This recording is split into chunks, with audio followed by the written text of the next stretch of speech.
session, named Closing Conference of the Project of the Bridge of Two Easts Education Program for Sufi Culture, I'd like to introduce the chairperson, Cangüzel Güner ZÜLFİKAR. Thank you. Bismillahirrahmanirrahim.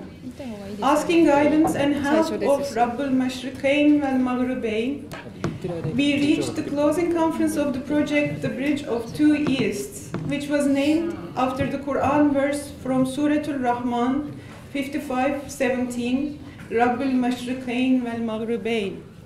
Mashriqain, two easts. By this panel, we are closing the project, definitely not the bridge. Welcome. So my paper's title is Searching for New Frontiers in Methodology of Sufi Studies.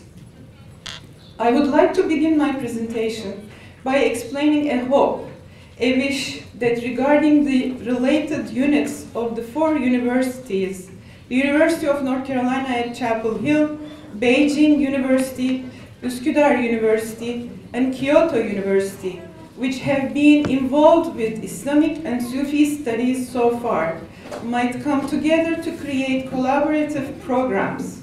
I will now humbly offer a case study to exemplify such an effort.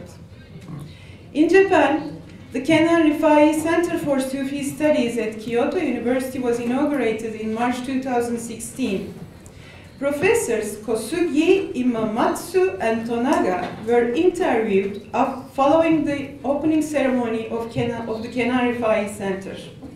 They stated that this much needed and important center will be serving particularly for academic research on Sufism and create awareness about Sufism among the public.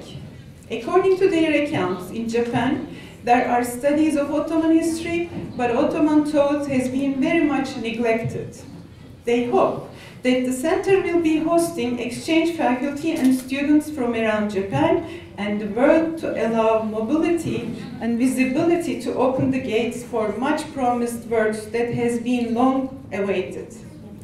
According to Professors Kosugi, Imamatsu, and Tonaga's interviews, research about Sufis of the Ottoman period is missing not only in Japan but also around the globe.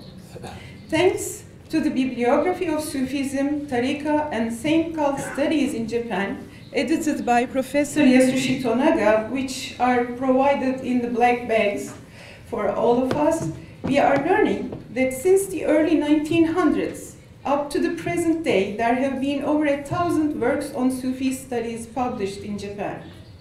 According to Tonaga's bibliography, Ottoman-era Sufi studies are numerically insignificant. Tonaga has been establishing the ground with his hard work to draw attention to the Ottoman era, particularly by preparing his graduate students through language studies.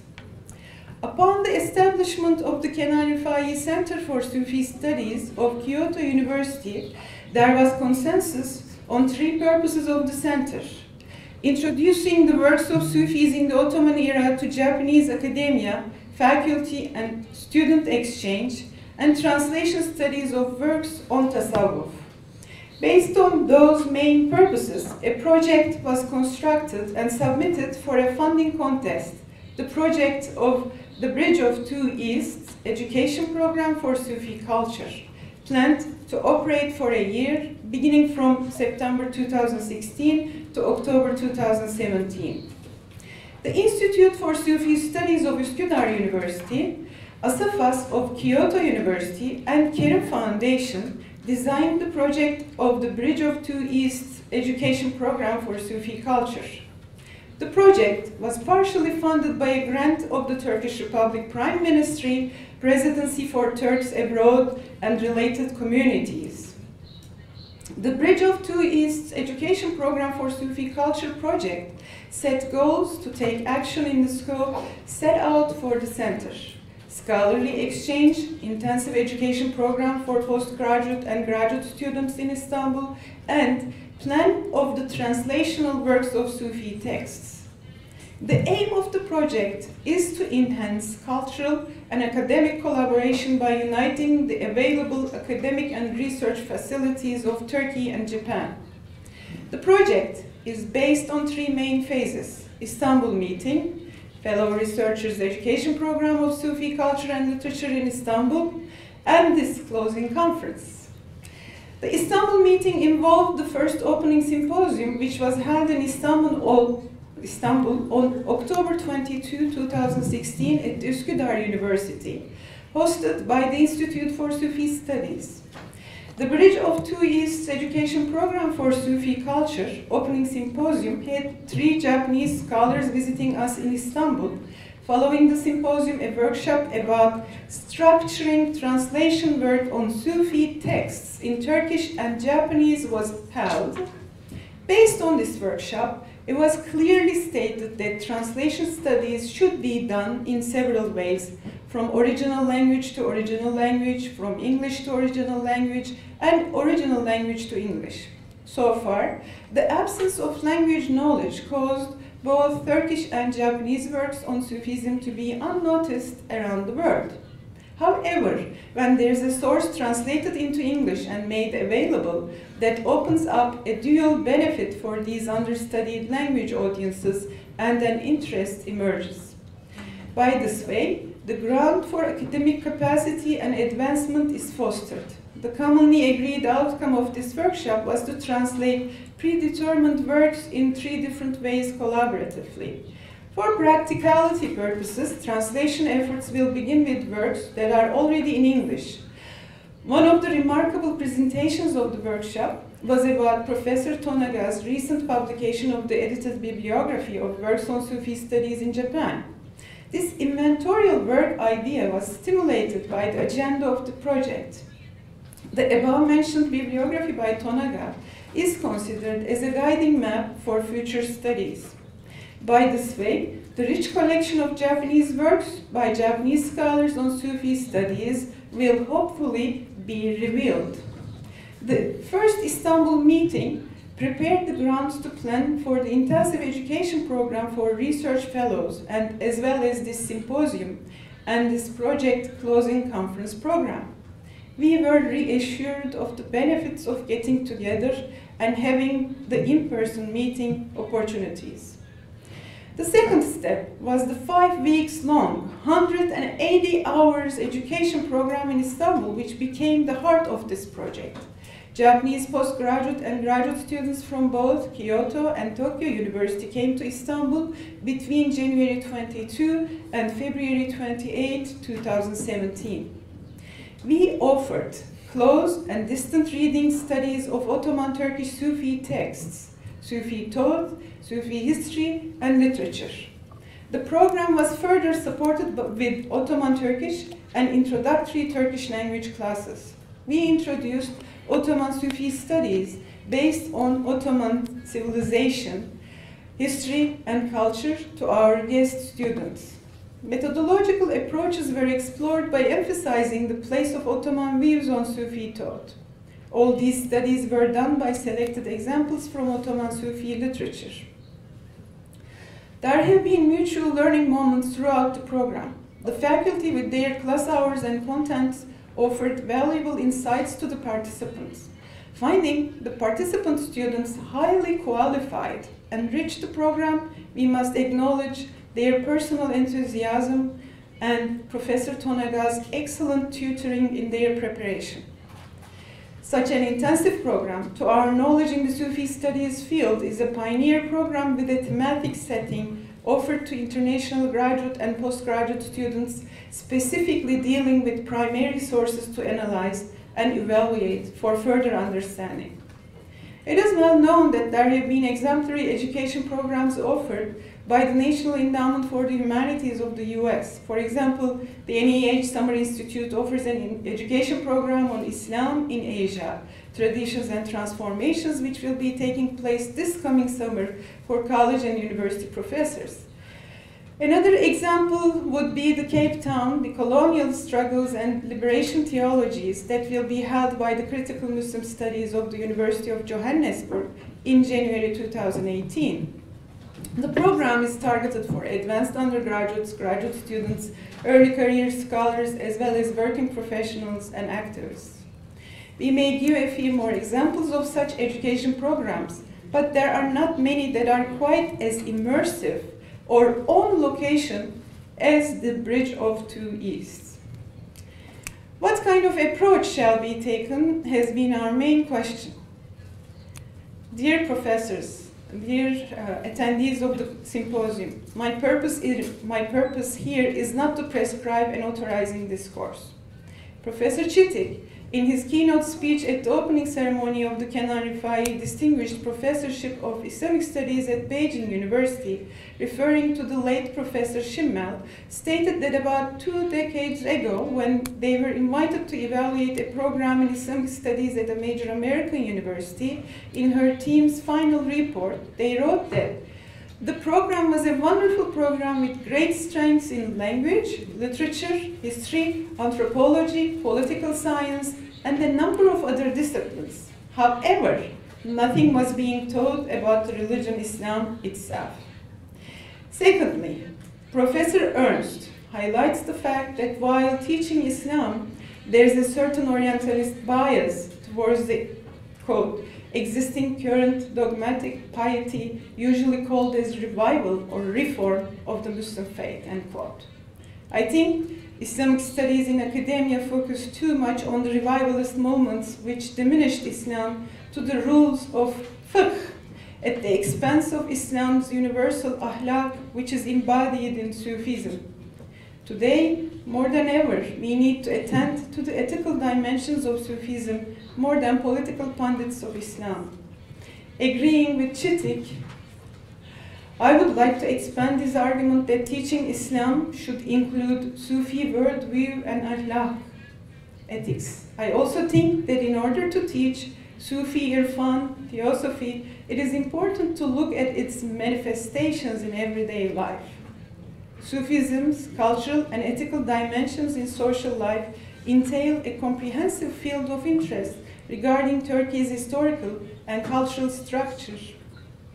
In order to develop more understanding, researchers require the availability of and capacity to read and evaluate primary sources in their relevant contexts. Sufi texts written in Turkish are not well known outside of Turkish academia. Cultural, theoretical, and ethical dimensions of Sufism have significant manifestations in Turkish society. The focus of the project is to study the Ottoman era Sufi resources. Since there has been lack of interest in the Ottoman Turkish and Turkish primary Sufi resources, Japanese academia's interest and attention is drawn to the Ottoman Turkish and Turkish Sufi resources by this project. Current problems are usually caused by excluding culture from textual studies. Let us prevent ourselves from understanding Sufi studies only in the theoretical context. Lived realities of Muslims throughout the centuries are represented in cultural inheritance. Let us connect the theory with cultural inheritance to go beyond the ideological, scholastic boundaries. By this way, we can transmit the Sufi values through traditional linkages. Cultural memory needs to be brought to the fore and be nourished to prevent scholastic, dogmatic, ideological boxes to produce more violence. After our experience of the intensive education program in Istanbul, we mutually agreed that multidisciplinary studies centered around the targeted field, such as Muslim Sufi studies, would be sincerely fruitful. This kind of program allows us to contain each field to focus into Islamic Sufi studies, and as long as that central point is kept in view, the production can be balanced. By this way, the above-mentioned gap to which we wish to draw attention would not take place. This education program created a case study for structuring a model. In the capacity of this model, what happened? As a beginning, two academic traditions met with each other through these intensive studies closely. It was the first comprehensive, entrepreneurial, exemplary work which was serious and in-depth. The project created a doorstep for future collaborations and mutual understanding between these two different academic educational settings. It is our hope that further education programs to be established to teach Japanese to study and work here on Sufism in Japan to allow this bridge to stay open for both ways. So, in conclusion, finally, we meet here at Kyoto to harvest the fruits of this project. As Professor Kosugi beautifully addressed in March 2016, Turkey and Japan at both ends of Asia started to create wonderful works. By the founder's vision, the closing conference of the project is integrated into this meaningful symposium to find its primary conversers, interlocutors, and to sprout new future works. What kind of future works? It is our call for further collaboration between the University of North Carolina at Chapel Hill, Beijing University, Kyoto University, and Üsküdar University with previously established Kenan Rifai chairs or centers dedicated to Sufi studies to consider organizing intensive and thematic education programs not only among themselves but also with other interested parties in their networks such as Duke University to join this effort. Having the presence of representatives of the higher education institutes united here gives hope for future cooperation. Through rethinking methodologies, we can find ways to further create thematic intensive education programs focused in the Ottoman Sufi studies, which would be attractive for researchers. Those who undertake such endeavors would be professionally enriched while fostering their language studies as well. Now, we extend our call for this purpose to these sibling institutes to consider creating future projects. Since we will continue to study in Istanbul with several of the participants over the summer, we believe they will be continuing their works and these kinds of programs will develop a background for them to write maybe commentaries even in Japanese and practice comparative studies in depth, fluidly, and easily. The Bridge of Two Easts education program for Sufi culture and hopefully the future following projects can expose new horizons, new frontiers for Sufi studies. We all are grateful for the shining stars of Japan on the Mezhebi Ishq, as Umidjan stated and Dr. Lawrence stated. Thanks to their bravery, openness, and dedication, we were able to achieve what we are talking about now. Before ending my presentation, I would like to take this opportunity to extend my gratitude to Professor Elif Erhan, who has been working hard to realize this project, and Professor Emine Yeniterzi, whose classes created deep appreciation for closed text readings, Professor Osman Nuri Küçük Hoca, and Professor Ahmet Murat Özel Hoca for their enthusiasm of offering their classes. Without them, we wouldn't be reaching this day. Along the way, we had several seminars by kind colleagues such as Professors Mustafa Kara, Hülya Küçük, and Ertuğrul Ökten. The staff of Institute for Sufi Studies of Üsküdar University, Ms. Hülya Deliktaş and Ms. Özge Mustafaoğlu must be recognized for their endless patience of attending the details. Also, we were lucky to have several excursions around Bursa and Konya, other than Istanbul, thanks to the support of Kerim Foundation. As always, there are many silent, hardworking, heroic people who are not with us here, but just some of their representatives like Professor Melike Bağlı, Ms. Belgin Batum, and Ms. Sibel Yer. Thank you very much.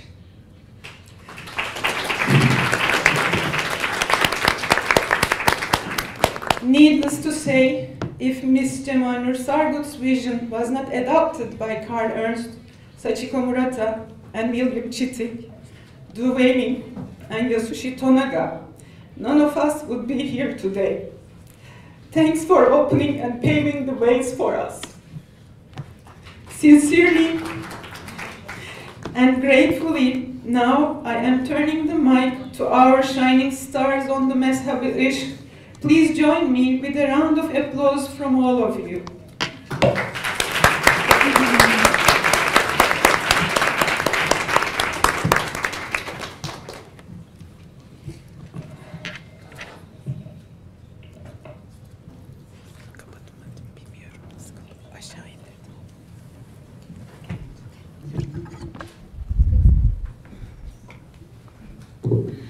Good evening, merhaba. Thank you every participant for coming to our university. I'm saying hoş geldiniz to each of you. My name is Kotoko Madono. I am also Kyoto University student. I also joined the education program at the Üsküdar University in last winter. It was really impressive for me. Thank you for every support for you. So let me start my presentation. Today's my topic is Niyâzî Mısrî's concept of Murshid and its development based on the theory of al-Insān Kāmil. First of all, I would like to explain who is Niyâzî in brief. Okay. Niyâzî is a great Sufi poet of the Ottoman Empire in the 17th century. In this era, the Sufis and the Tariqas flourished, and at the same time, the Sufis were affected by the anti-Sufi movement known as the Kādr movement. Murshid also fell victim to the anti-Sufi movement, and he was exiled in the end. But a more significant point is that his Divan poem is still widely known today as a masterpiece of Ottoman Tasawwuf literature. He is definitely the representative Sufi masters of the Ottoman Sufi. And I can show you the one more point. It is that Murshid is not only known as a great Sufi poet, but also a thinker of the school of Ibn Arabi. He accepted the theory of the oneness of being, Wahdatul Wujud, pronounced by Ibn Arabi. So, in this presentation, I would like to talk about thought of Niyâzî with two questions in mind. First question is that according to Murshid, was it the perfected man? And second question is that what did Murshid tell how we can reach the stage of a perfect man? Firstly, I would like to summarize Murshid's view of the world based on the theory of oneness of being.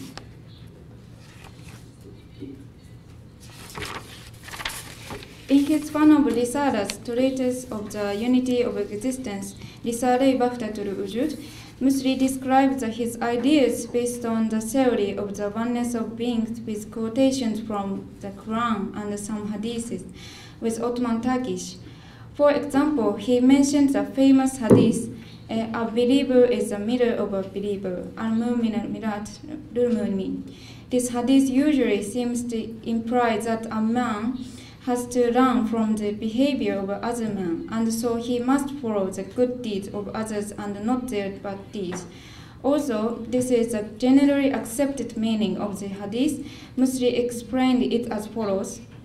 So, now, the name of the human is believer, and the name of the truth is also the guardian of faith. The human being is a mirror of the entirely merciful. When he is dedicated the entirely merciful, he shows the truth to the truth, and you may see yourself there if you see a mirror. Murshid regarded the first believer as a human being, but the other one, Mu'min, which is one of 99 names of Allah, as a truth haq in the text. Why he viewed human beings to be the mirror of God, we can find the reason in his another writing. Now, my glorious one, take us the origin of the world, and human being is truth.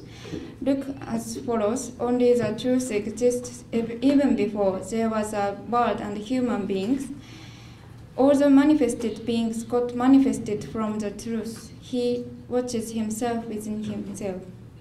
In this way, Murshid states that human beings are essentially the same as God haq.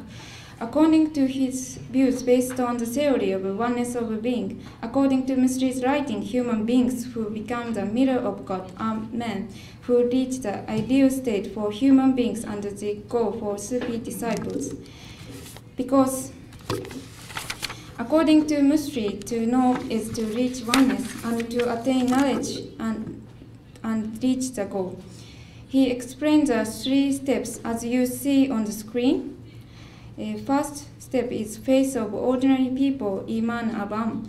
This matches the level of Iman al-Yaqin, that Ilm al-Yaqin. the certainty to knowledge. So second step is face of high orders Iman has. It is same as the level of Ainul Yaqin, the certainty vision. Third step is face of high orders among high orders Iman has. It is same as Haqqul Yaqin, the certainty truth. The person who realizes oneness of being, that is real Tawheed, will reach the stage of the perfected man, Insān Kāmil. So now let us now consider this question. What is necessary for human beings to reach this goal? It's a book of the Table of Wisdom, Mawā'idul Irfān, written in Arabic. Murshid gathered pieces his ideological essences when he was in last exile.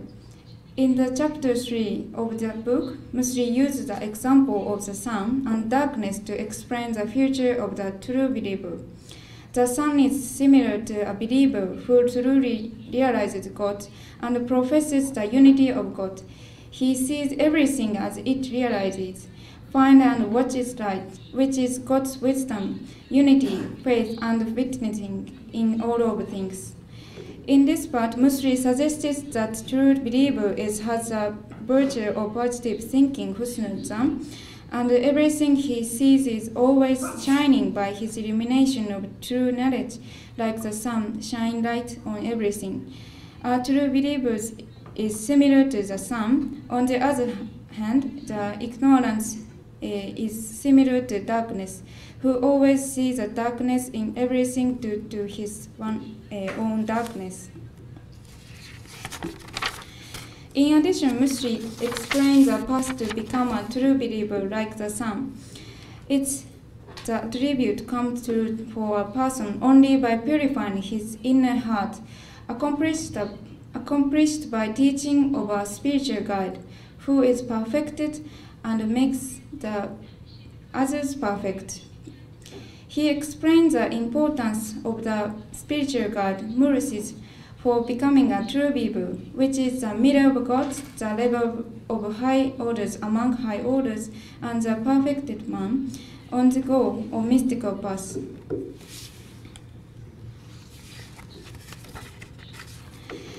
As well as written in the book, Murshid describes the significance of Murshid in his Divan. Original text is Murshid gerektir bir dile hak sana Haqqul Yaqin. Murshid'e olmayanların bildikleri güman imiş. Her Murshid'e dilbirme kim yolunu sarpa uğrardır. Murshid-i Kāmil olanın gayet yolu asan imiş. English translation is next.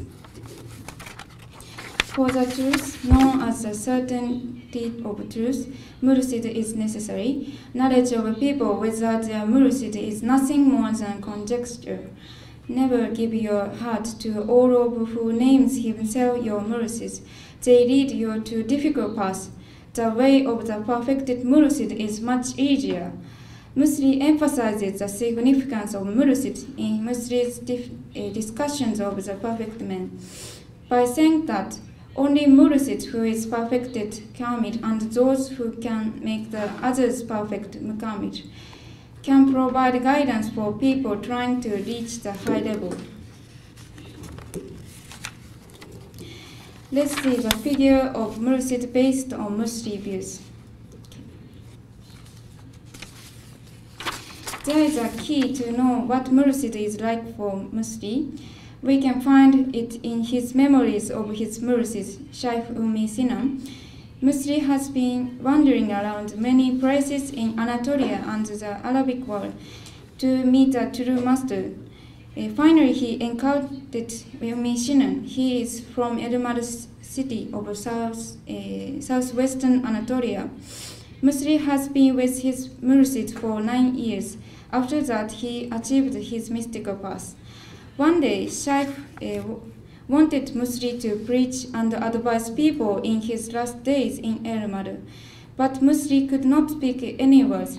Then Shaykh Sina said, Murshid sir, don't stop like that, and never go silent, speak out. Eventually, Murshid succeeded in preaching through his Murshid encouragement, and he wrote poems based on this experience. Right? Eylülsün Allah çok tahiyat, ana kim bildi ilmi gayet, gizli sırdandır, sırtı sırhandır, Murshid candır hep makarat. English translation is as follows. May God pray for giving long life to him, my Murshid. He gave me the utmost knowledge. He is a secreted ruler, sultan, and secret of who is above any imperfection and false description. All of his speaking existed as soul of Murshid. We can sense that Shaykh is really close to Murshid's heart, and he seems to be the perfect man in Murshid's view.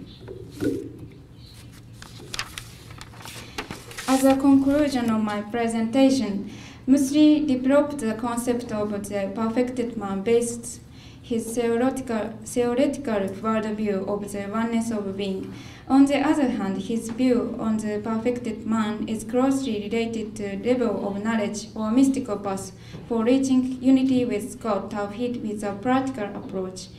In character is the same as that of a true believer, Mu'min, and the goal of faith, Iman.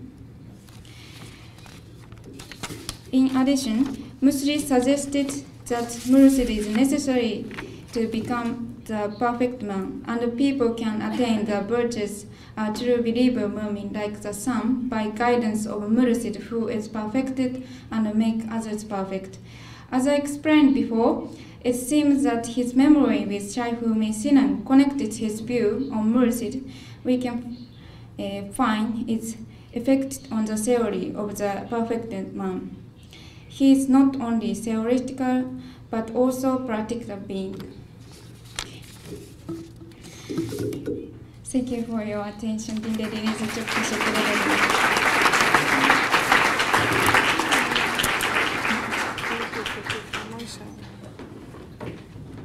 Thanks very much to Ms. Kotoko Madono. Now I would like to invite Kayım Naoki Yamamoto, a PhD candidate. Both of them are PhD candidates of the Kyoto University. Please, Kayım.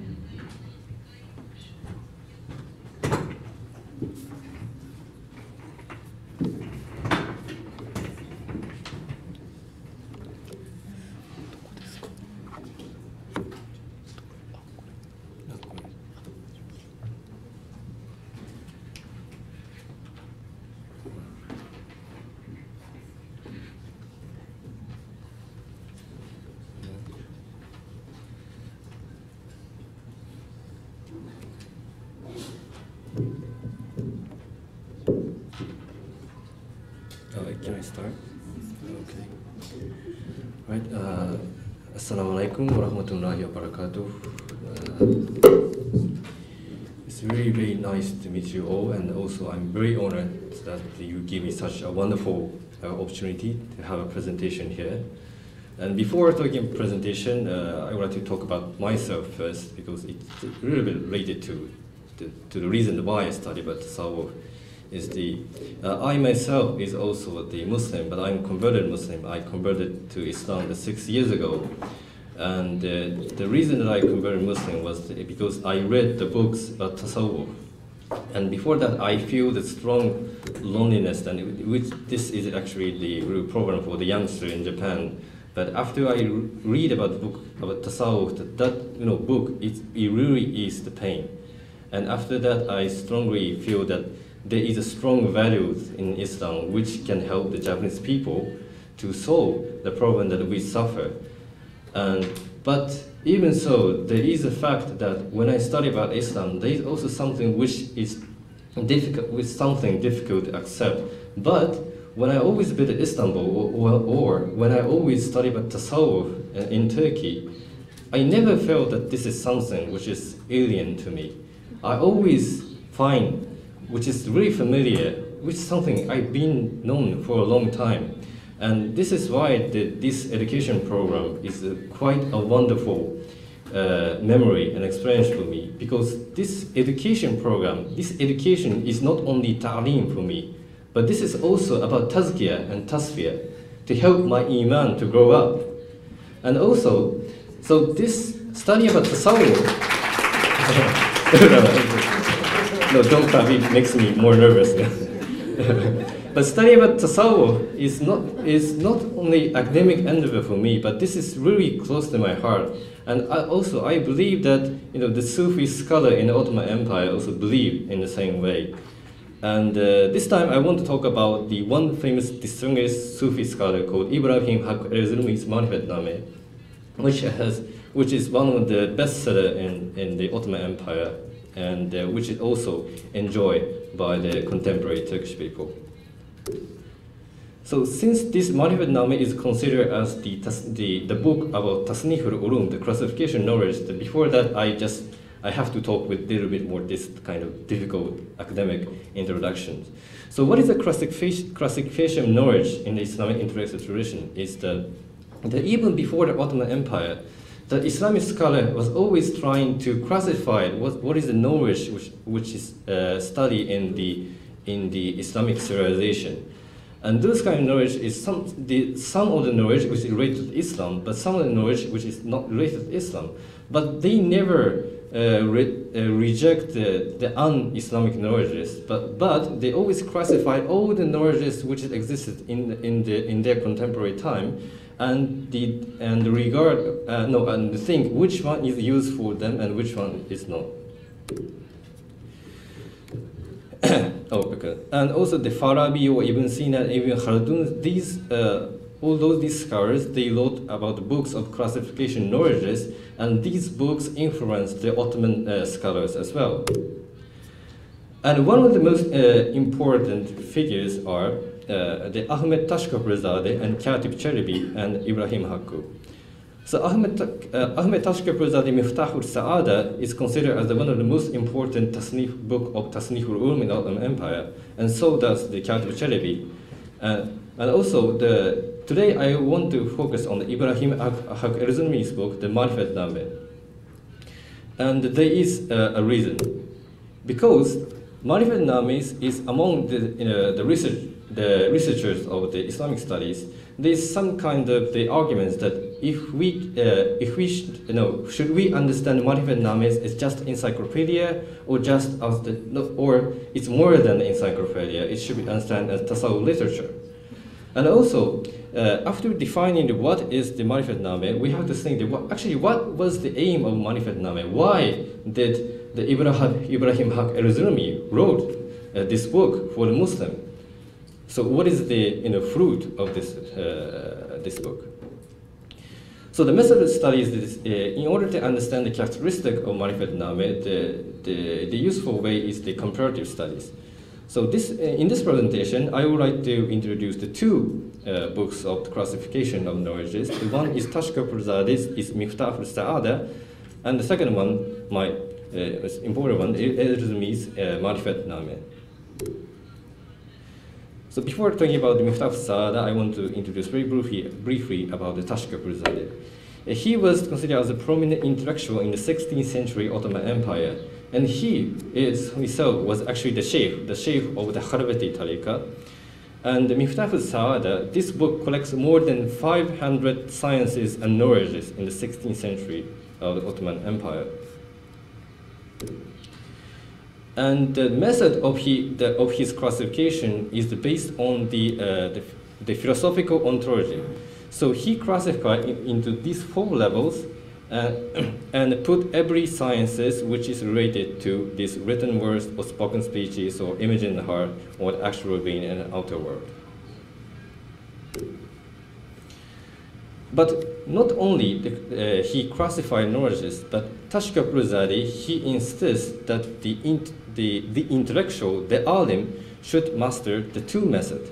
The one is the method of reasoning, which is practiced by the scholars of law, the ulama, and the other one is a method of purifying self, which is mostly practiced by the Sufi leaders, the shuyukh.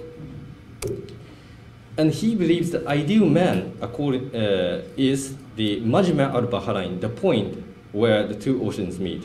And these two oceans refers to this method of reasoning and method of purifying self. So what he wants to say is just using the aql, the reason, is not enough to become a perfect intellectual. What he needs is not only using the reasoning, but also he has to use the method of tazkiyah. He has to purify his nafs and build his akhlaq. So even in the Tashkar Razade, the method of tazkiyah, the method of purifying self, is considered as an important thing, which is this, and this method is usually understood as tasawwuf. And now I want to talk about Erzurum's Marifetname. But before that, I want to talk about who is Ibrahim Haq Erzurumi. So Ibrahim Haq Erzurumi is an Islamic scholar and also the poet and Sufi in the 18th century. And he is not just a scholar who just focused on writing the books, but he also worked as imam at the Jami in Hasankale. And he was also considered as the Naqshbandi Shaykh, left at least more than, and also he left at least more than 30 books. And he himself referred in his book that if someone wants to understand the Erzurumi thought, then he recommends them to read these 5 main works, the Usul Besh, and they are Diwan and Marifetname and Irfaniye, Insaniye, and Majmu'at al-Ma'ani. So, comparing to the Tashkar Razali's classification knowledges, the Marifetname structure is quite different. So he used, Marifetname's main structure consists of the 3 levels. The first art is sciences about the general knowledge about the 2 worlds, the Ikjihan, and it's science about the nature of philosophy, or the sciences about the Jannah, or I mean the hereafter, and so on. And the second art is the science about observing human body and soul. And the third art is about science about the Gnostic knowledge, Irfan, and practice to reach Allah's presence. And in this third art, the third level of sciences, he introduced a Naqshbandi method of practices to reach the Allah's existence. And by looking at this main structure of the Marifetname, we can understand that this book is actually not only the classification knowledges, but also this can be used as a guidebook of the side of Suluk. Because he said that in Muqaddimah, the introduction of Marifetname, he says, the Cumhuriyet'in farik olasın ve kendi kendine gelesin. Like free from everything and enter to yourself. So the meaning of this is that he doesn't require the leaders to just attain the knowledges, but he asks the leaders to practice something, because someone has to escape from something and also enter to his nafs in his self. So according to the Erzurumi, the practice is important. So the first art, the Fen Elver, which is science about the Ikjihan, it's a science that understands the macrocosmos, the Buyukvir Alim. And the second art is the sciences about the nafs, the self. It's actually the science, can we understand the science about the microcosmos. So this, from the first art to the second art, this can be understand is the structure of the sail, the roadmap of the spiritual journey from the world to the self. And the third art, Fen Salis, is about the practice by Sufi to reach Allah's existence. So this is understand as suluk. So the Marifetname is actually really a practical guidebook for the Muslim to reach or understand the gnosis and to become someone. And what is this someone? Is Insan Kāmil. So in Muqaddimah, the Erzurumi says, you will see the wonders of the power of the Creator in your body and heart generally and at whole, and whatever you find in the macrocosmos, you will find all of its example in your existence, and you will know that you are macrocosmos. So if someone understands Marifetname truly, then he will find that actually his existence is a microcosmos. It's like a reflection of the macrocosmos. And after that, he can understand what is the true human being is. So what is this meaning? It is because this is like many of the schools of Ibn Arabi explain that the Insan Kāmil is actually the microcosmos. But according to al-Jurumi, this is not only the cosmological thought. Because he says that this Insan Kāmil is also explained as Wali, the Wali of Allah, Awliya Allah. And he said that and he explained what does Insan Kāmil do in his daily lives. And he said the friend of Allah is the one who is gentle to people and stands firmly with the true one. And the friend of Allah is generous like an ocean, firm like a mountain, and obedient like wind. And he can hide any shame like a night, and has high ambition like a sky. So our existence has not contained like ontological aspect of the macrocosmos. Like we cannot like create a fire, or we cannot move the mountain or something, or we cannot use this like a supernatural thing like superhero in the comics. But he says that the meaning of the microcosmos is a manifestation of the beautiful characters of the macrocosmos. So ahlaki küçük bir alem olmak lazım. That's what he believes. So akhlaq is the answer of the al-Jurumi. The being gentleness to people is the last destination of the human being should reach. So the conclusion is that this Marifat Name is a guidebook to become an Insān and Kāmil. And he explained with the 3 stages to reach Allah's presence, the world, human body, and soul. And he explained that Insān Kāmil is a microcosmos. It means human being who shows all beautiful characters of the macrocosmos. So the human beings the goal is attaining the every beautiful characters which Allah created in the every makhlukat, the creatures. And we can say the beautiful manners make the perfect man. So thank you very much for this.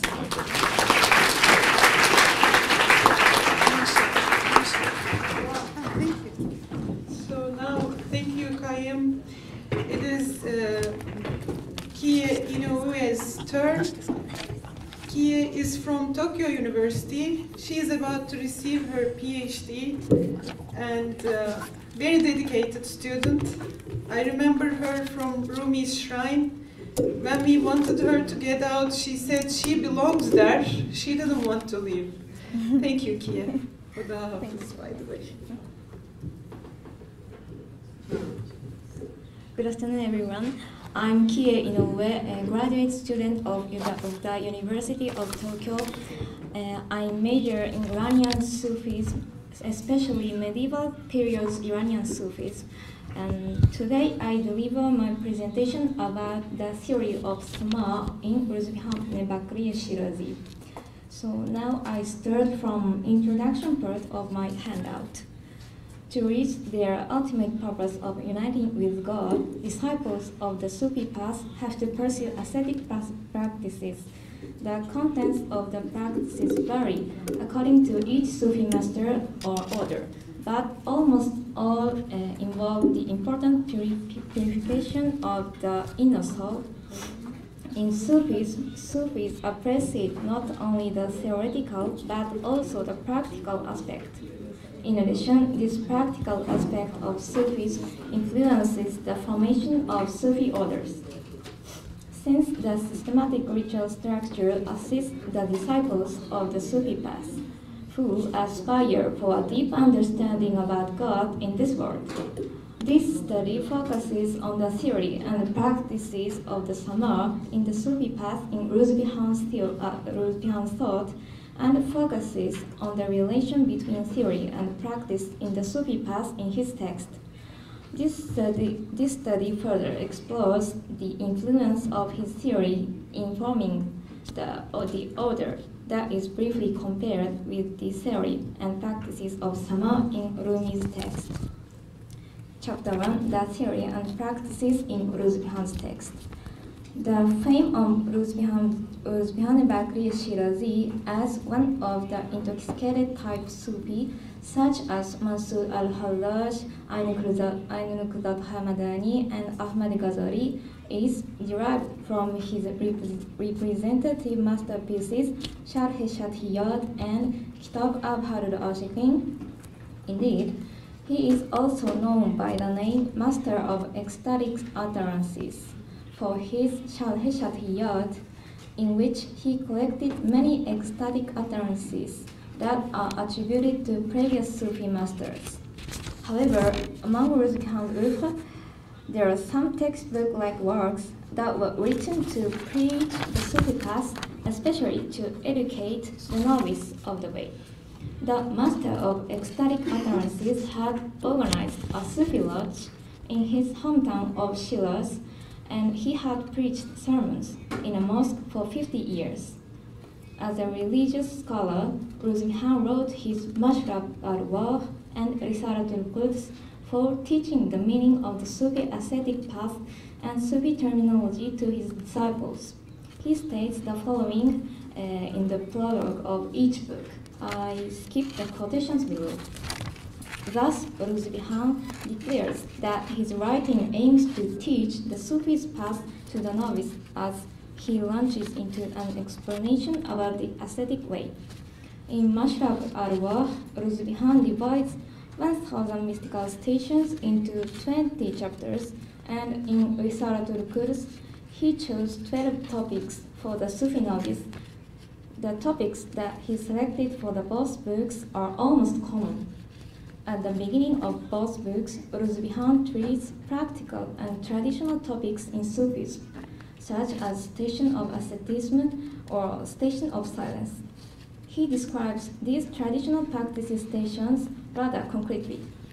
For instance, Ruzbihan interprets in the station of purification of the limb the nature of the body in this way. The limbs and senses are the servant of the soul, the source of the actions that arises from the limbs and senses. Its nature is blameful. In the world of form, this nature is watched out aloud. On the way to ferment carnal desires, the ego agitates the limbs for vicious movement.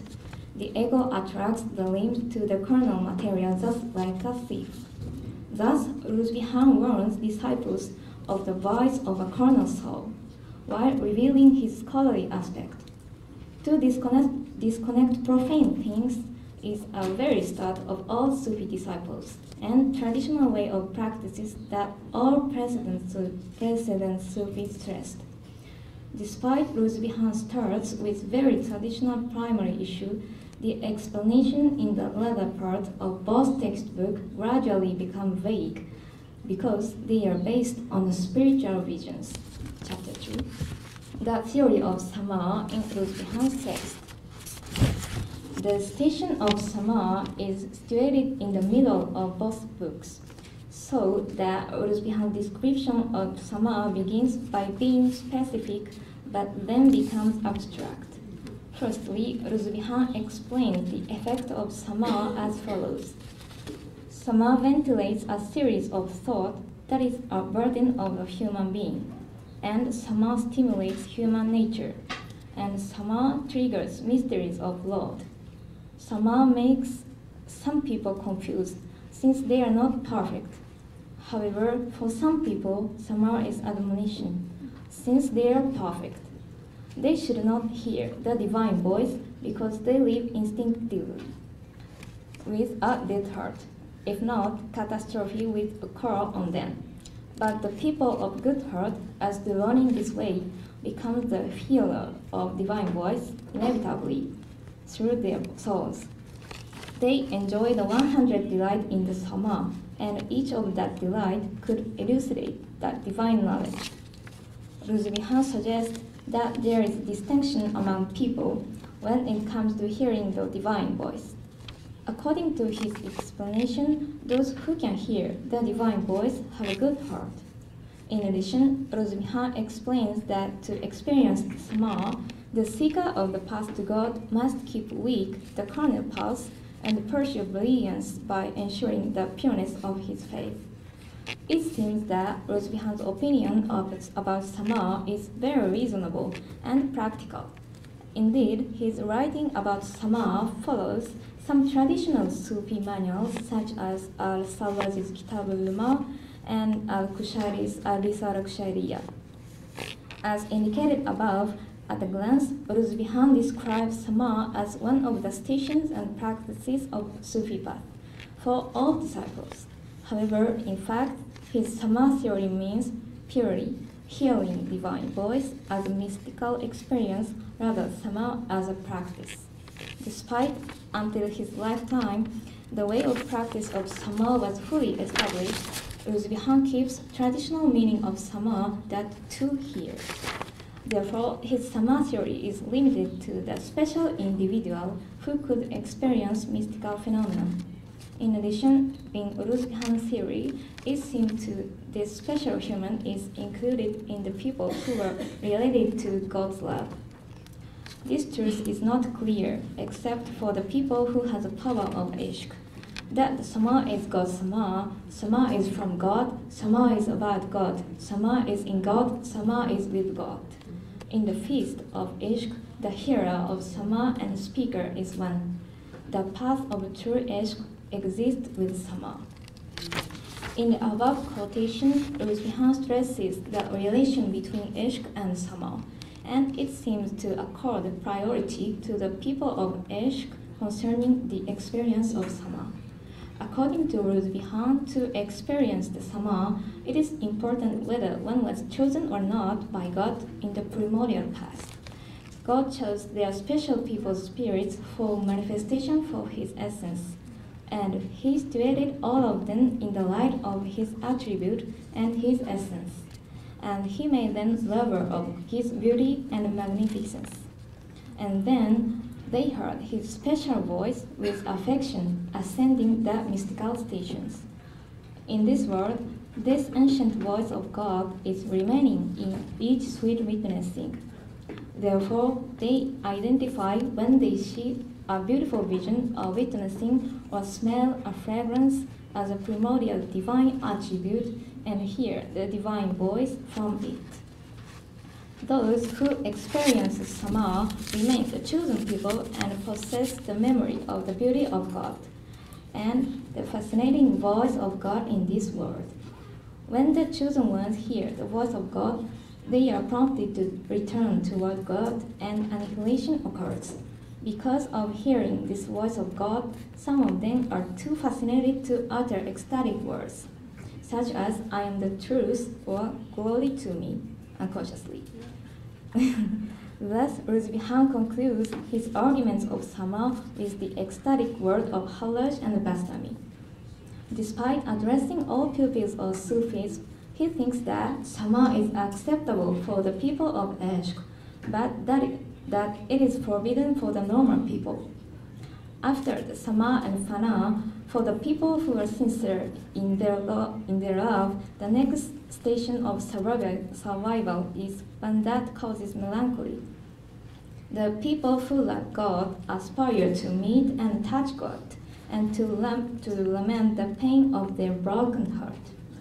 This sorrow of longing for God also appears in the famous opening verse in Rumi's Masnavi, in which the sorrowful melody of the reed that is cut from the stem is likened to the lament of the human who is separated from God at the very source. Rumi is also one of the lovers of God who expresses the plan of his heart. In addition, he also suggests the special role of the experience of Sama in his poem. I skip this quotation below. Similar to Ruzvihan's thinking, the Sama is a memorandum between God and man. However, the description of Sama in Rumi's text is more specific in detail. This could be attributed to Rumi himself, who was fond of Sama. Even though he is not a founder of the Sama ritual of his order, in his poetry, Rumi vividly describes the manner of Sama with many types of instruments such as ney or rubab. In this respect, the role of Shams Tabrizi is significant. Shams Tabrizi directly teaches Rumi a concrete method of sama. Thus, Rumi's description of sama would become very clear and passionate. In addition, Rumi does not limit the participant of the sama to the particular individuals who are selected by God, since he regards the sama ritual as a direct expression of the joy at feeling something divine. In other words, Rumi admits positive approach to God, while Ruzvihan stresses passive attitude to God. For Rumi, sama is a way to express the love for God directly. Thus, he attaches great importance to the wheeling dance as well as music in sama, both of which become the representative ritual of his order. Moreover, Rumi's sama theory entails a developed thought that participants can attain the feeling to harmonize with all creatures in the cosmos. His theory of sama has a very practical approach as well as a great imaginative aspect. Conclusion part. Through the theory of sama, we could observe the Sufi's tendency of thought. For instance, even though Ruzvihan addresses all the people who are interested in Sufism in reality, he regards as suitable only the special people who were chosen by God in the primordial path for sama. And he closes the door for normal people as disciples of the path of Sufism. As a result of this thought, his theory of sama lacks practical concreteness and seems to be beyond the understanding of ordinary people. It is possible that this exclusive opinion influenced the future of his order. Indeed, even though he organized a Sufi lodge and his order was founded after his death by his great-grandson, Ruzvihan's order did not continue long after his great-great-grandchild. In contrast to Ruzvihan's order, Rumi's Mevlevi order has survived and acquired a worldwide reputation in our time. As mentioned above, Rumi's theory has a practical aspect and a fascinating aspect as a beautiful poetry. Compared with Ruzvihan's theory, Rumi's theory would be attractive for all people. In addition, the intention of institutionalizing their orders, the contents differ from each other. While the descendants of Ruzvihan concluded on gathering miraculous stories about him, in the case of the Mevlevi order, especially Rumi's son Sultan Valad endeavored to interpret his father's thought, life, and teaching faithfully. In future research, I intend to deepen this comparative study about Ruzvihan and Rumi, including their order based on Ruzvihan's exclusive thought and Rumi's tolerant attitude. Thank you.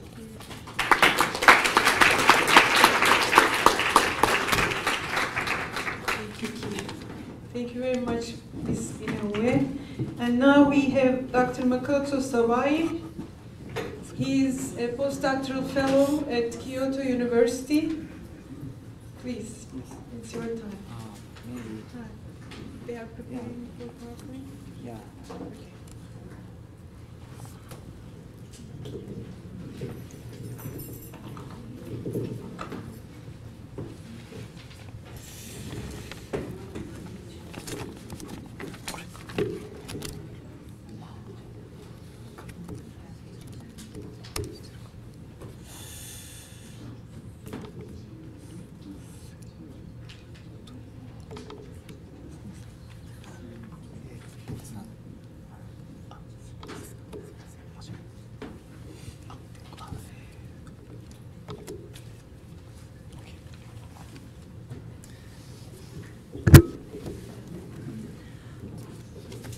Hello, ladies and gentlemen. In the beginning of my presentation, I'd like to express my gratitude for the all kindness that I got in Turkey.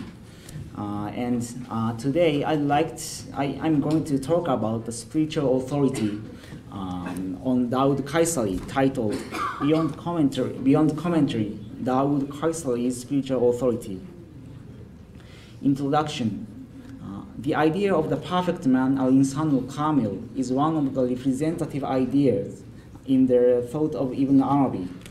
Known as Shaykh al-Akbar and Muhyiddin, his thought has had much influence on later intellectuals, not only in the Muslim world but beyond it as well.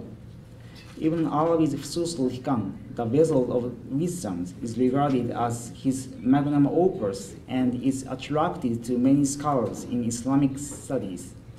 Dawood Kaysari was an intellectual and mystic of Ibn Arabi's school who lived in the transitional period from Rum Seljuk dynasty to the Ottoman Empire. Sultan Orhan Ghazi, the second ruler of the Ottoman Empire, conquered the Byzantine town of Bursa in 1324 and Nicaea in 1331, and built a religious school in Iznik, the first school in the Ottoman Empire. He appointed Kaysari at the head of that school in Iznik, where he passed away. In his lifetime, Kaysari, who lived in the transitional period from the Rum Seljuk dynasty to the ascendance of the Ottoman Empire, was an important figure in Ottoman Sufism. At the same time, he put the commentary on Fusus al-Hikam like Jamal al-Hoja and other scholars of Ibn Arabi's school.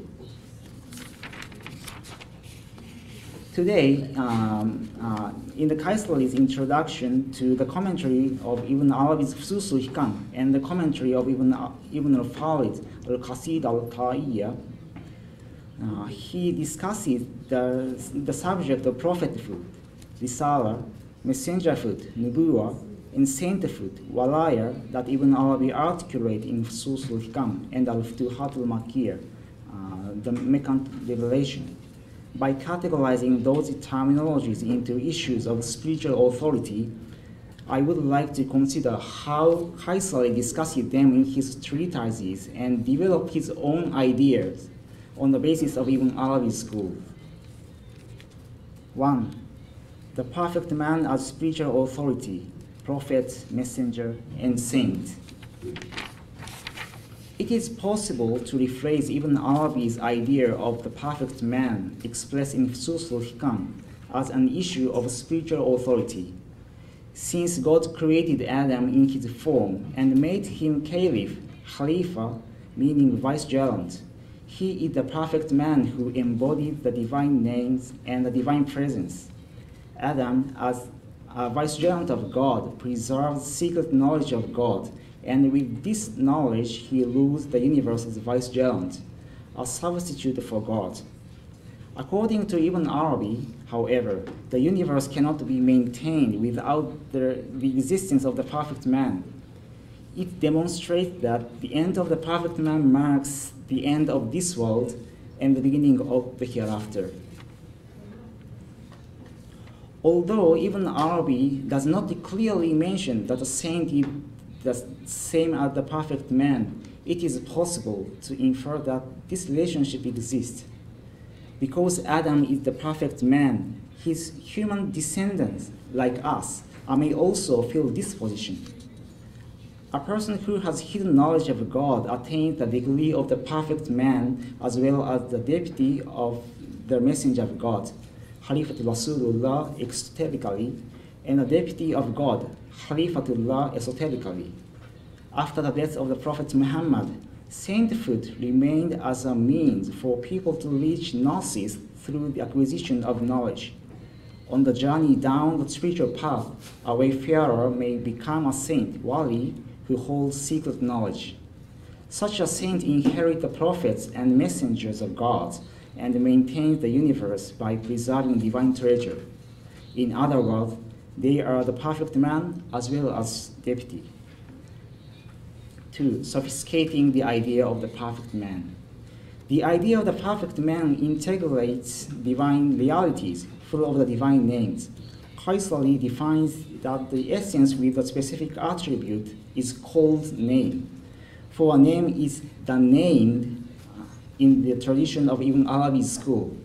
In other words, the name itself contains the essence of the attribute. At the same time, the divine names are divided into three types, that is, name of the essence, name of the attribute, and the name of the act. Those three types are argued by Ibn Arabi in the context of the creation of Adam in Sufi and in his classification of the divine names in Inshal al-Dawail. In Sharh al-Qasid al-Ta'iyya, Kaisari argues that there are three levels of oneness derived from these three types, that is, oneness of activities, oneness of attributes, and oneness of essence. On the way to human perfection, one needs to climb those spiritual ladders, maqamat, to reach the real. This implies that one cannot unite with God without passing through the three types of the divine names. The divine name is preferably classified by Kaisari into the following four names called mothers. This classification of the divine names is based on a verse from the Quran, quote, "He the first and the last, the manifest and the hidden, and he has a full knowledge of all things," end quote. By adding new perspectives to the discussion on the divine names, Kaisari emphasizes that the whole things are inevitably suffused with such four names. In Sufi Ibn Arabi mentions such four names, but he does not place particular emphasis on their importance in the context of the perfect man compared to al-Kaisari. Interestingly, Kaisari describes the four divine names in both absolute and relative terms. The perfect man, who is the governor of the whole world, is the manifestation of the name Allah, including in the four names. The perfect man is the ismas, barzakh, between the hidden and the manifest, as well as between the first and the last. The world of archetype, generally known as al-ayan al-thabita, is the manifestation of the absolute first and the absolute hidden. On the other hand, the world of spirits is the manifestation of the relative hidden and the relative manifestation. The lowest level is the visible world, this world, in which the absolute manifest and the last are in one aspect, whereas the world of hereafter is that of absolute last. Ontologically speaking, the existing world are manifested gradually from the absolute to the relative. Chronologically, however, the world proceeded from the relative to the absolute. Once a wayfarer gains the hidden knowledge of God, he or she is regarded as a saint who is an heir of the prophets and messengers. As mentioned above, Ibn Arabi does not clearly mention that a saint is the perfect man in Sufi. Reading the text work of Ibn Arabi carefully and following its outlines, Kaisari also avoids identifying a saint as the perfect man. He does, however, develop his argument on spiritual authority related to prophethood, messengerhood, and sainthood through his discourse on the subject of vicegerency.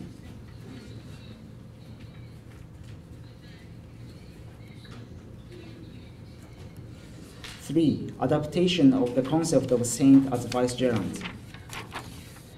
As a saint is defined by Kaisari as one who is annihilated, al-Fani, in him, and subsists, al-Baqi, by him. A saint is equal to the beloved, al-Habib, that literally springs from closeness to the real. Following the idea of prophethood on Ibn Arabi, Kaisari suggests that there are two types of prophethood, specific khassa and universal al-Am. The former denotes prophetic guidance that is delegated by God, whereas the latter is inherited by humanity after Prophet Muhammad. Inasmuch as the definition of universal prophethood or sainthood is wider than that of a specific prophethood, sainthood is superior to prophethood. According to Kaisari, this proves that there is the name al-Wali, the guardianship, in the list of the divine names. In the last chapter of Kayseri's introduction to Sharh Qasid al-Ta'iyya, he uses vicegerancy as a synonym for sainthood, since one who holds the manifest and hidden knowledge of God is regarded as a vicegerent. Those who are ranked as a vicegerent need to follow the vicegerent who has the manifest knowledge as well as the hidden one. When Kayseri discusses the matter of certain people existing the manifest and other in the hidden, he argues that manifest knowledge given by intellect, Brahma, is just one form of true knowledge. Despite the fact that they only have half the knowledge, he argues that it is important to act actively for such individuals. However, it is not the duty of people in the hidden, like Sufis, to obey intellectuals, because people in the hidden are of the last understanding and are of witness are the most intellectuals. They can judge in accordance with their own knowledge. Thus, following saint in the hidden rather than intellectuals in the manifest may open the gate for inquiry into secret knowledge. Quote, all who belongs to the manifest and hidden can be vicegerent.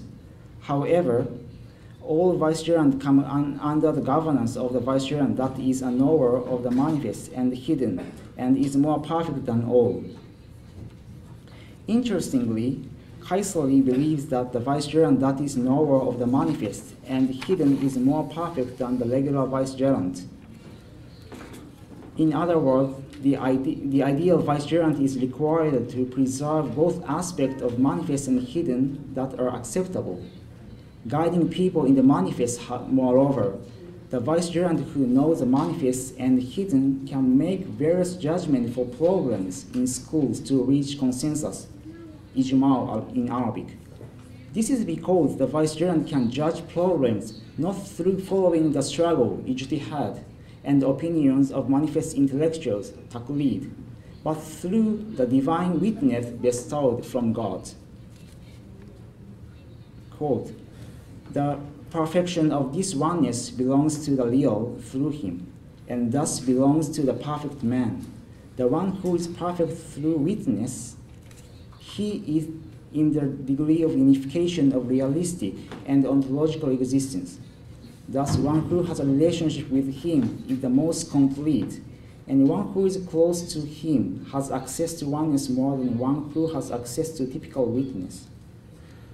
Because of their witness of oneness, one who reaches perfection belongs to the real, as does the perfect man. Such perfection is closely related to three certainties, like Kotoko Madano argues in her presentation. The knowledge of certainty, ilmul yaqeen, through conceptualizing, the vision of certainty, ainul yaqeen, through witnessing, and the reality of certainty, haqqul yaqeen. In the last stage of the reality of certainty, according to Kayseri, wayfarer can reach a level of annihilating in God and subsumed by him. The level wayfarer attains here is equal to the level the saint does, as Kayseri defines saint. By identifying vicegerency in this world of sainthood, Kayseri considers the saint to be a vicegerent who is brought after the end of the specific legislative prophethood. There are two types of appearance of power. That is, one is a miracle, kalama, by saint, and the other is power by those who possesses of powerful souls by inborn nature, fitla. Kayseri states about the latter that such power is judged good when it is used positively, but judged bad when used negatively. Even about the former, a miracle by saints, judgment depends on how their power is adopted by others. If the last quote, if external causes support them, saints take priority over the people of the world and become masters in their time and era in accordance with outer governance. If external causes do not support them, that does not reach them except that they are in imperfection in whatever effort they make. Saints who have the hidden knowledge of God are ranked higher and considered masters of general people. According to Kaisari, however, whether this hierarchy translates into literal power politically and religiously will depend on their adaptation to certain conditions, such as the political and religious rulers in place during their eras. In other words, it may be necessary whether a wayfarer is accepted as so-called true saint to the government even he reaches such position. In fact, the history of Islamic mystical thought shows that some Sufis, such as Hallaj, whose drunken sayings Shatahad, are persecuted by governors. Before being priority over the people's spirituality, it is necessary for them to be recognized as a saint politically. It seems that what Kaisari aims to do is to encourage his leaders of his commentary to be such Sufis. Conclusion. In the transitional period between two dynasties, Kaisari perceived that not all saints or Sufis were appreciated by governors. In fact, Ibn al-Farid and Ibn Arabi were involved in a controversy over whether or not their thought contradicted the doctrine of Islam. During the beginning of the Ottoman Empire, Ibn Arabi's theory was welcomed by people due in large part to Kaisari's effort. And Kenan Rifai also put the commentary on the Rumi's Masnavi by interverting the idea of Ibn Arabi and the idea of Rumi. Later, the great scholars' theories, generally known as Wahdatul Wujud, became a representative thought in Ottoman period and expanding to each areas of the empire. Kaisari argues on the perfection on the basis of the religious experiences witnessed and the validities of saint as vicegerent. Through the argument on the ultimate dimension of reality that wayfarer attains, he attempts to go beyond the commentary of Ibn Arabi and go further to make the idea of the perfect man and saint fit to Ottoman Sufism.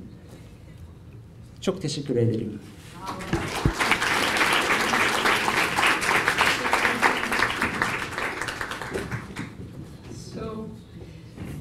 Our panel's last talk is going to be done by Mr. Kazunori Matsuda. Thank you very much, Dr. Samani. Kazunori is getting ready. In Istanbul, when the weather was very cold, he didn't mind to walk around with his shirt, so we called him Delikanlı. Those who know Turkish, it means the blooded youngsters. Now let's listen to him. Okay. Thank you very much, Dr. Daniel Hoja.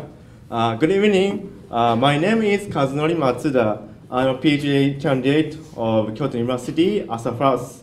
I appreciate the opportunity to give this presentation.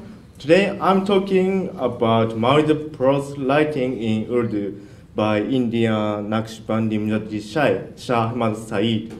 This time I focus on Indian Sufi, but next time I would like to draw a comparison between Indian Sufi and Ottoman Sufi.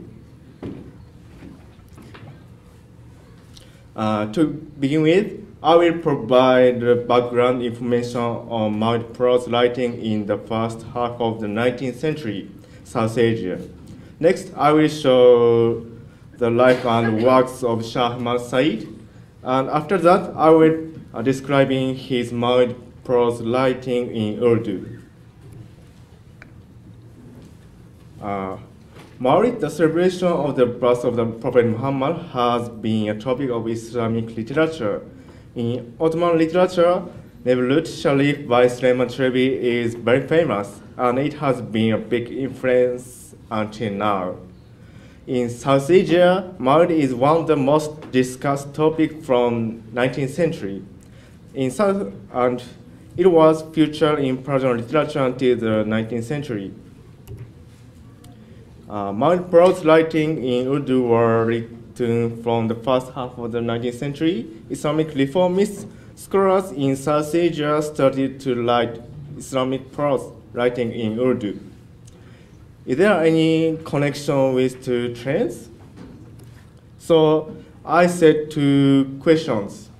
First, why did Maulid prose writing in Urdu begin to be written from the first half of the 19th century? Second, how were Maulid prose writings in Urdu written at that period? Now I'm talking about Shah Ahmad Said. He is a famous Indian Naqshbandi Mujahidi Shaykh, and he was born in 1802 at Rampur, located in North India. He is a descendant of Sheikh Ahmad Sirhindi. His father, Shah Abu Said, was Indian Harifa of Shah Ghulam Ali. When he went to the Delhi, he started to study from Shah Ghulam Ali. Shah Ghulam Ali is very famous Indian Naqshbandi Mujahidi Shaykh. One of the most famous disciples is Harid Baghdadi. Shah Ahmad Said migrated to Mecca in 1857 because of Indian immunity. Then he died there in 1860.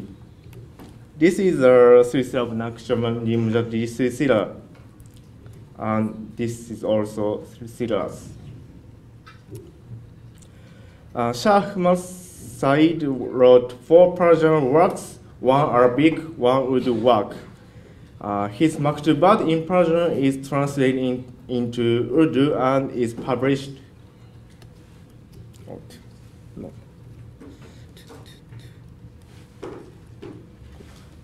And he wrote some fatwa, but it has not been collected yet. And he has 3 Maulid prose writings. First one is Said al-Bayan fi Maulid Saidi in Swarja. This is his Maulid prose in Urdu. And second, today we will focus on this work. Number 2 is Isbat al-Maulid wa al-Qiyam. This is written in Arabic and published. Number 3 is Al-Zikr al-Sharif fi Isbat al-Maulid al-Munif. This is written in Persian. Next, these 3 works were written in Persian. And number 4 is Tafkik al-Haq al-Mubin fi Ajubibat Masail al-Bain. This work refutes Indian so-called Wahhabis. And number 5 is Anhale Arba. This is his memoir. And we can find the Malay translation of this on the internet. Number 6 is Al-Fawaid al-Zabita fi Asbat al-Labita. Next, the famous Indian modernist Muslim Said Ahmad Khan mentioned that Said Ahmad Khan led many Maulid writings in the 1830s. He also wrote one Maulid writing, Ziya ul-Qulub bi Zikr al-Mahbub. This is also Urdu writing in 1842. This work does not have impact at that time, but we find out many Maulid writings were written in 1830s. We do not know the exact date when the Shah Ahmad Said wrote Said al-Bayan. Ghulam Mustafa Khan, Pakistan researcher, estimates that it was written before 1850. The text used simple phrases, but some verbs and prepositions are old-fashioned, and it resembles in the style of Urdu translation of Quran by Shah Waliullah's family in the early 19th century. Said al-Bayan has been published 3 times to date. First, number 1 is Meerut version, number 2 is Karachi version. Number 3 is Hyderabad Sindbad. This is the title page. Now we will focus on Hyderabad Sindbad here. These are the contents of Said Bayan. And we focus on chapter 6, the breast bath, and chapter 14, Prophet Muhammad's miracles.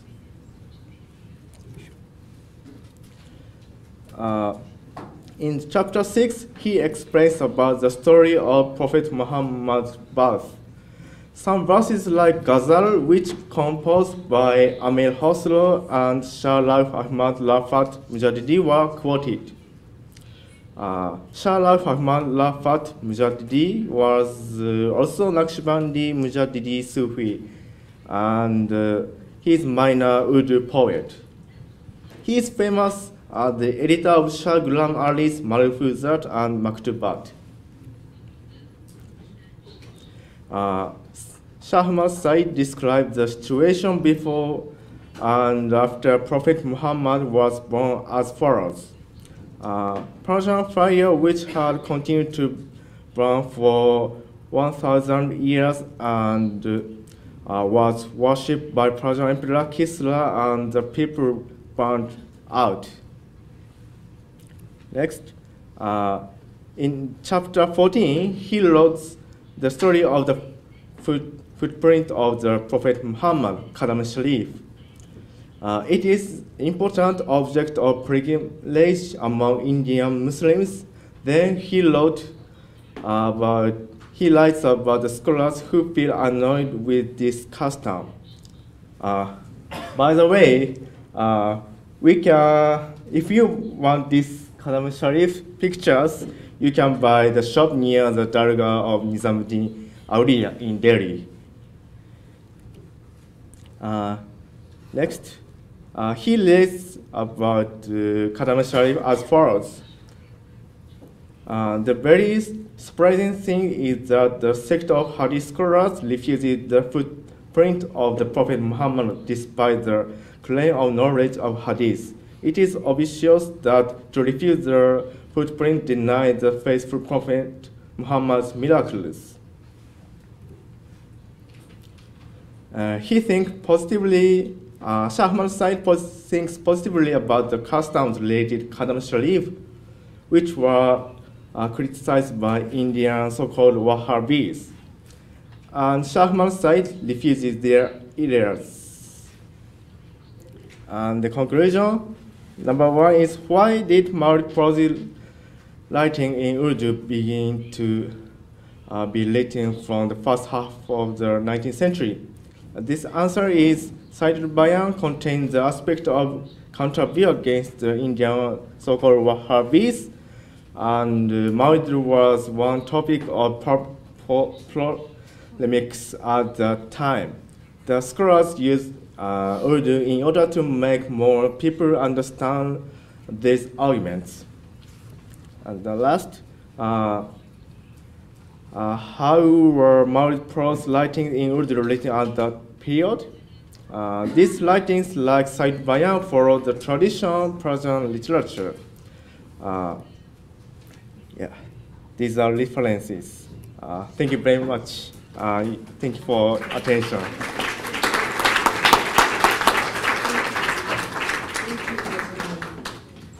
Actually, being the last speaker of a panel of the day is the hardest work. Can I ask another round of applause for Kazunari Matsuda? Thank you. Thank you. If you don't mind, I'd like to end first with Turkish and then go to English. I will repeat myself in both languages to give a break to our hardworking translators, Miss Didem and Miss Aylin, so they can come out, please.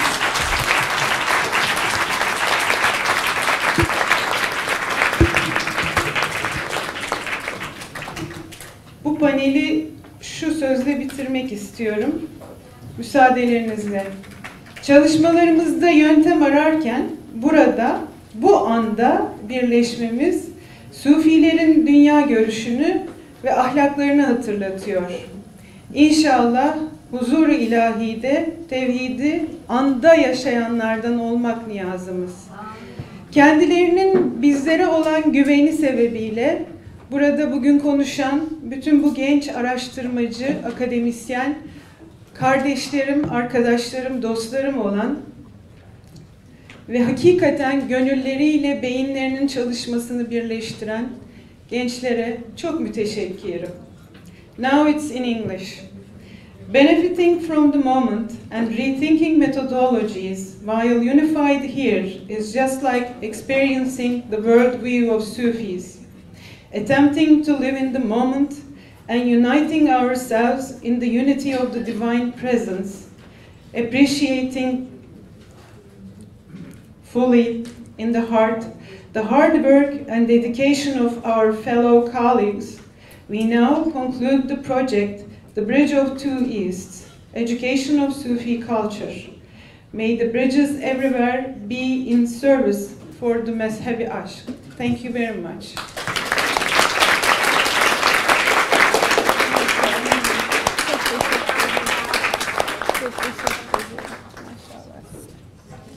Any questions?